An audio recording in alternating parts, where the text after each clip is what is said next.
मजदूर जो ईमानदारी से अपना और अपने परिवार का पेट पालता है, ये हमारे देश की रीढ़ की हड्डी होते हैं। अरे अरे रुकिए, कितना भावुक माहौल हो गया है।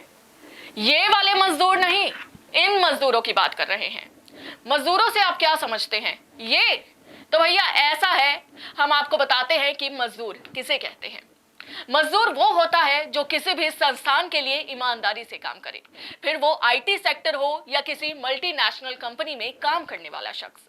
हमारे कहने का मतलब ये है कि ऑफिस के चार दीवारों में एसी में बैठकर काम करने वाले भी मजदूरों की श्रेणी में आते हैं। नमस्कार, मैं हूं आपके साथ कांची बंसल। आप देख रहे हैं जनहित टाइम्स।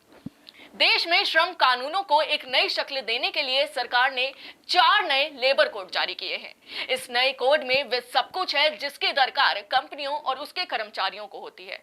मसलन तनख्वाह, पेंशन, ग्रेच्युटी और पीएफ जैसी सामाजिक सुरक्षा, श्रम कल्याण, स्वास्थ्य और काम करने की स्थिति जैसे मुद्दों पर गंभीरता से विचार किया गया है।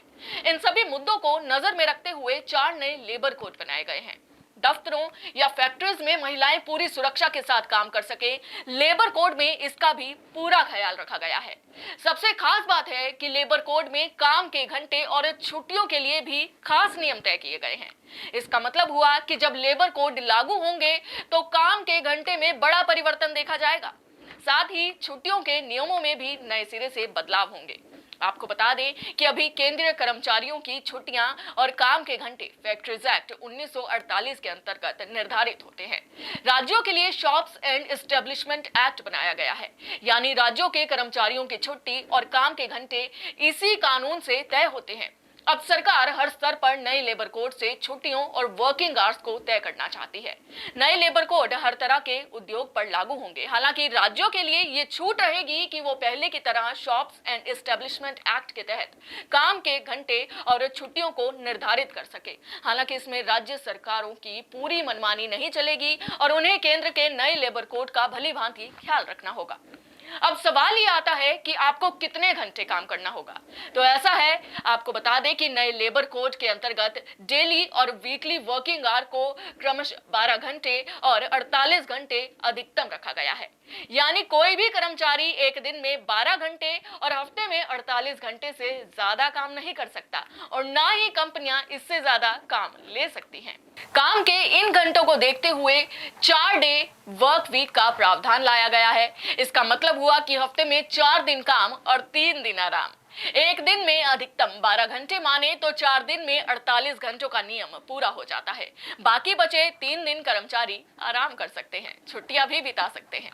हर दिन के काम के घंटे के साथ अधिकतम ओवरटाइम के घंटे को भी निर्धारित कर दिया गया है। पहले इसकी लिमिट 50 घंटे रखी गई थी, जिसे बढ़ाकर 125 घंटे कर दिया गया है। ये एक क्वार्टर यानी कि 7 दिन के लिए है।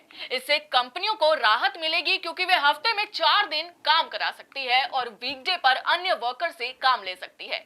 4 दिन के काम को दोधारी तलवार माना जा रहा है क्योंकि इससे कर्मचारियों को ज्यादा आराम मिलेगा, लेकिन दूसरी ओर एक दिन में 12 घंटे काम करने होंगे। इसका असर सेहत पर साफ तौर पर देखा जा सकता है। अब हम कर्मचारी के काम की बात करें, जिसके लिए अक्सर दफ्तरों में विवाद होता रहता है, वो है छुट्टियां। तो आइए जानते हैं कि केंद्र सरकार नए लेबर लॉ में छुट्टियों को लेकर क्या कुछ प्रावधान लेकर आई है। दरअसल नए लेबर कोड में छुट्टियों के नियम में बड़े बदलाव किए गए हैं। जरूरी शर्त को 240 दिन से घटाकर 180 दिन कर दिया गया है। इसका मतलब हुआ कि मौजूदा समय में 240 दिन की ड्यूटी करने के बाद ही कोई नया कर्मचारी छुट्टियों के लिए अप्लाई कर सकता है।